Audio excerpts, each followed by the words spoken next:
तो वीडियो को पूरा देखें, ध्यान से देखें, स्किप बिल्कुल ना करें, जिससे आपको सभी स्टेप और सभी ऑप्शंस की नॉलेज हो सके। चैनल को सब्सक्राइब जरूर करें, जिससे आपको हर प्रोग्राम की full complete video step by step मिलती रहे। तो चलिए शुरू करते हैं माइक्रोसॉफ्ट एक्सेल की ये वीडियो। अब यहाँ पे हम माइक्रोसॉफ्ट एक्सेल प्रोग्राम पे आ चुके हैं और यहाँ से हम डेटा वैलिडेशन को समझेंगे। तो उसके लिए हमने यहाँ पे एक फॉर्मेट ये तैयार कर रखा है। इसमें हमें 7 प्रकार के ऑप्शन मिलेंगे, उनको हम स्टेप बाय स्टेप प्रैक्टिकली समझेंगे। तो यहाँ पे डेटा टूल्स के अंदर ये डेटा वैलिडेशन है, इसी के डाउन एरो को क्लिक करेंगे तो इस तरह से डेटा वैलिडेशन को क्लिक करेंगे और यहाँ पे इस तरह का डायलॉग बॉक्स आएगा। तो यहाँ पे सेटिंग और ये इनपुट मैसेज और एरर अलर्ट है, तो इन तीनों को हम समझेंगे। तो सबसे पहले सेटिंग को क्लिक करेंगे और वैलिडेशन क्राइटेरिया हमें सेट करना होता है। तो यहाँ पे अलाउ के नीचे हमें यहाँ पे एनी वैल्यू है, तो यहाँ पे डाउन एरो क्लिक करेंगे तो इस तरह के हमें 7 ऑप्शन दिखेंगे। यहाँ पे whole number, decimal, list, date, time, text length और कस्टम। तो चलिए इनको हम स्टेप बाय स्टेप समझते हैं और यहाँ पे इसको करते हैं ओके। अब यहाँ पे सबसे पहले हम सीरियल नंबर को समझेंगे यहाँ पे।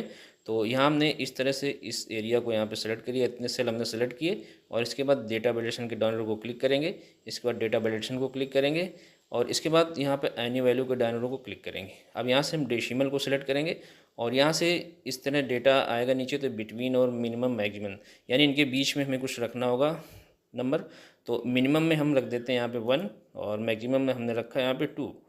तो अब यहाँ पे क्या होगा कि 1 और 2 ही लेगा, इसके बाद 3 नहीं लेगा, यानी 1 2 टाइप कर सकते हैं, 3 नहीं। यानी इसमें हम कंडीशन लगा दिया हमने इस तरह की 1 और 2 तो टाइप होगा, लेकिन 3 यानी 2 के आगे नहीं टाइप होगा। तो यहाँ से करते हैं ओके और यहाँ पे चेक करते हैं। तो यहाँ पे हमने लिखा 1, इसके बाद यहाँ 2, बिल्कुल सही। इसके बाद 3 जैसे लिखेंगे यहाँ पे एरर आएगा इस तरह से।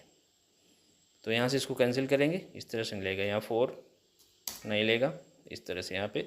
अब यहाँ से इसको चलते हैं आगे, अब यहाँ से दूसरे को समझते हैं। अब हम यहाँ पे ये कैंडिडेट नेम इसको समझते हैं, इसमें हम एक कंडीशन को सेट करते हैं। तो उसके लिए चलते हैं हम यहाँ पे डेटा वैलिडेशन पे और यहाँ पे आते हैं डेटा वैलिडेशन पे और यहाँ से एनी वैल्यू और इसके बाद कस्टम। अब यहाँ पे हम एक कंडीशन ये लगाएंगे कि अगर ये हमारे ये जो कैरेक्टर हो तभी हमारा ये टाइप हो, और अगर नंबर आ जाए तो यहाँ पे ना हो, यानी कि जो नंबर डेटा वो टाइप ना हो, करेक्टर डेटा ही आए। तो उसके लिए हमें यहाँ पे एक फार्मूला देना होता है। तो सेट करते हैं इक्वल ईज टेक्स्ट, यहाँ पे हम टाइप करेंगे ईज टेक्स्ट। इसके बाद कोस्ट लगाएंगे, यहाँ से रेंज इसकी सेलेक्ट करेंगे जितने जितने सेल में हमें चाहिए। तो यहाँ से इतने सेल को हमने रेंज दिया, इसके बाद कोस्ट 1 और यहाँ से करेंगे ओके। अब यहाँ पे हम कोई नाम टाइप करते हैं, तो यहाँ पे हमने आशीष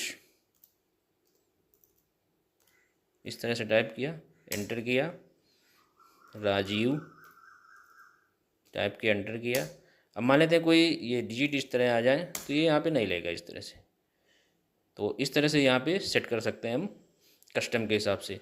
अब इसमें हमें अगर कोई मैसेज देना है, इसमें डालना है, तो यहाँ हम चलते हैं यहाँ पे डेटा वैलिडेशन पे और यहाँ पे डाउनलोड क्लिक करेंगे, डेटा वैलिडेशन। इस तरह से यहाँ से इनपुट मैसेज यहाँ पे डालते हैं। तो टाइटल में हम लिख देते हैं ओनली,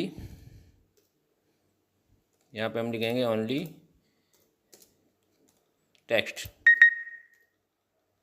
ये हमने लिख दिया यहाँ पे। और इसके बाद इनपुट मैसेज में एक एग्जाम्पल लिख देते हैं कि किस तरह का डेटा होना चाहिए, एग्जाम्पल। और यहाँ से हमने लिखा रमन,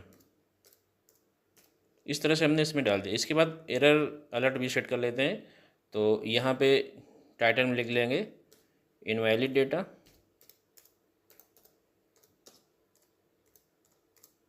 इस तरह से। और इसके बाद यहाँ पे लिख देंगे प्लीज एंटर वैलिड डेटा, इस तरह से हमने यहाँ पे प्लीज इंटर वैलिड डेटा लिखा और इसको यहाँ से कर देते हैं ओके। तो इस तरह से जब यहाँ पे हम आएंगे तो यहाँ पे हमें इस तरह से दिखेगा ओनली टेक्स्ट एग्जाम्पल रमन। अब हम यहाँ पे टाइप करते हैं कुछ नंबर। तो यहाँ पे जैसे नंबर यहाँ पे टाइप करेंगे इस तरह से, तो इस तरह का हमारे सामने विंडो आएगा। तो यहाँ पे invalid data, please inter valid data, तो इस तरह से हम एरर मैसेज वगैरह सेट कर सकते हैं। और यहाँ से इसको कैंसिल करते हैं तो यहाँ पे हमें इस तरह दिखेगा। अब मान लेते हैं यहाँ पे हमने आकाश टाइप किया इस तरह से, तो यहाँ पे इस तरह से कोई एरर नहीं आएगा। जैसे हम यहाँ पे कोई नंबर देंगे यहाँ पे, तो इस तरह का हमें एरर देगा इस तरह से। तो इस तरह से हम ये सेट कर सकते हैं। अब हम आते हैं यहाँ पे एज वाले कॉलम को समझते हैं। तो उसके लिए हम सबसे पहले इसको सेलेक्ट करते हैं। तो इतने सेल हमने यहाँ पे सेलेक्ट कर लिए। इसके बाद डेटा वैलिडेशन के डाउन क्लिक करेंगे, डेटा वैलिडेशन, यहाँ से एनी वैल्यू और यहाँ से करेंगे होल नंबर। और इसके बाद मिनिमम यहाँ पे हम 18 सेट करेंगे और यहाँ से मैक्सिमम 40, यानी 18 से 40 के बीच के ही एम्प्लॉय हमें लेने हैं। तो यहाँ हम इस तरह से ऐड किया और हमने इसको कर दिया ओके। अब यहाँ से इसको हम टाइप करते हैं 18 और इसके बाद यहाँ पे टाइप करते हैं 40 और इसके बीच के हम कोई भी टाइप कर सकते हैं 35 इस तरह से। और अगर मान लेते हैं हम यहाँ पे 17 टाइप करें तो इस तरह से आएगा, यहाँ पे नहीं लेगा इसके बाद। और यहाँ से इसको कैंसिल करते हैं और इसके बाद यहाँ पे हम 41 टाइप करेंगे या 42 टाइप करें तो इस तरह से नहीं लेगा। इसमें हमने मैसेज और एरर सेट नहीं किया है फ़िलहाल, आप इसे सेट कर लीजिएगा अपने हिसाब से। और इस तरह से इसको कैंसिल करते हैं। अब आते हैं यहाँ पे एड्रेस वाले पे। अब यहाँ पे हम ये एड्रेस वाले कॉलम को समझते हैं। तो उसके लिए हमने यहाँ पे एक ये लिस्ट टाइप कर रखी है, तो इसी को हम समझेंगे इसमें। तो यहाँ पे इस रेंज को करते हैं सेलेक्ट इतने सेल को और इसके बाद चलते हैं यहाँ पे डेटा पे और यहाँ से डेटा वैलिडेशन पे और इस तरह से यहाँ पे क्लिक किया हमने। अब यहाँ पे एनी वैल्यू के नीचे हम आएंगे और यहाँ पे हम यूज करेंगे लिस्ट और यहाँ से इसको क्लिक करेंगे और यहाँ से सोर्स को सेलेक्ट करेंगे। तो मान लेते हैं हमने ये यहाँ पे टाइप किया, यही हमारा सोर्स है डेटा का और इसके बाद इसको कर दिया हमने ओके।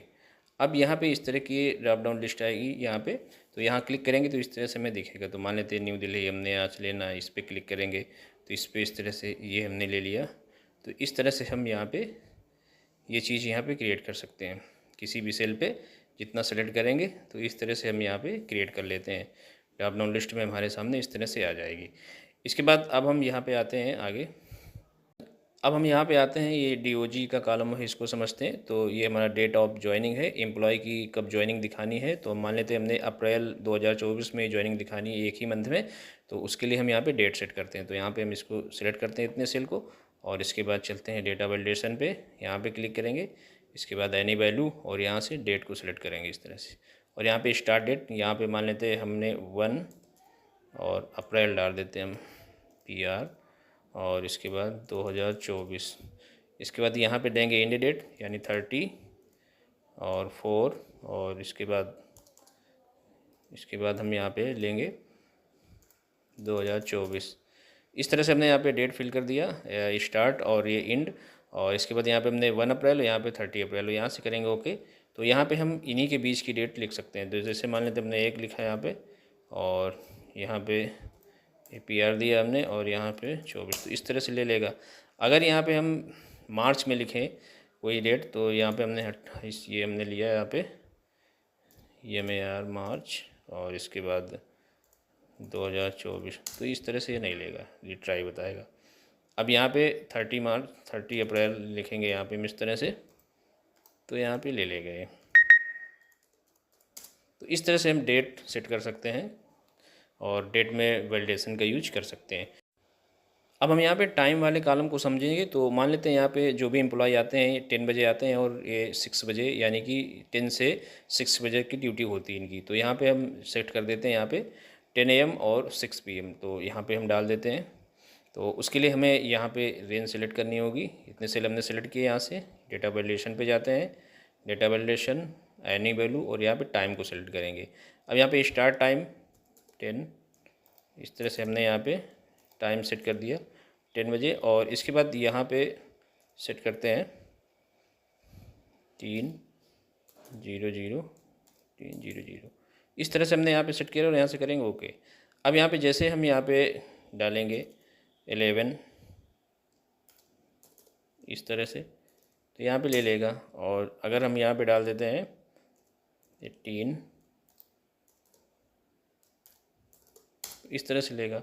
अब यहाँ पे अगर हम यहाँ पे कोई 9 डालें, वैसे 10 से हमने सेट किया था, यहाँ पे डालते हैं 9 और हमने 00 यहाँ पे लिखा। मान लेते हैं इसको 9:30 का टाइम डाल देते हैं इसका 9:30। इस तरह से ये नहीं लेगा यहाँ पे। तो इस तरह से हम टाइम को भी यहाँ पे डेटा में वैलिडेशन लगा सकते हैं, यानी टाइम को सेट कर सकते हैं। अब हम चलते हैं आगे, यहाँ पे मोबाइल नंबर को देखते हैं। इसमें मोबाइल नंबर कैसे लगाते हैं। तो इसके लिए हम यहाँ पे एक रेंज को इसको सिलेक्ट कर लेते हैं सेल को और इसके बाद चलते हैं डेटा वैलिडेशन पे और यहाँ से वैलिडेशन। और इसके बाद अब हम यहाँ पे आएंगे लेंथ में, टेस्ट लेंथ पे आते हैं और यहाँ पे मिनिमम और मैक्सिमम, तो हम यहाँ पे 10 सेट कर देते हैं। इसके बाद मिनिमम 10 और ये मैक्सिमम हमारे 10। मोबाइल हमारा 10 अंक का होता है तो हमने यहाँ से कर दिया ओके। इस तरह से 10 सेट किए, मिनिमम 10 और मैक्सिमम 10, और इस तरह से इसको ओके किया। अब यहाँ पे कोई भी नंबर हम डालेंगे, अगर हम कोई कम नंबर डालेंगे तो इस तरह से नहीं ले गए, और अगर हम यहाँ पे 10 नंबर डालेंगे यहाँ पे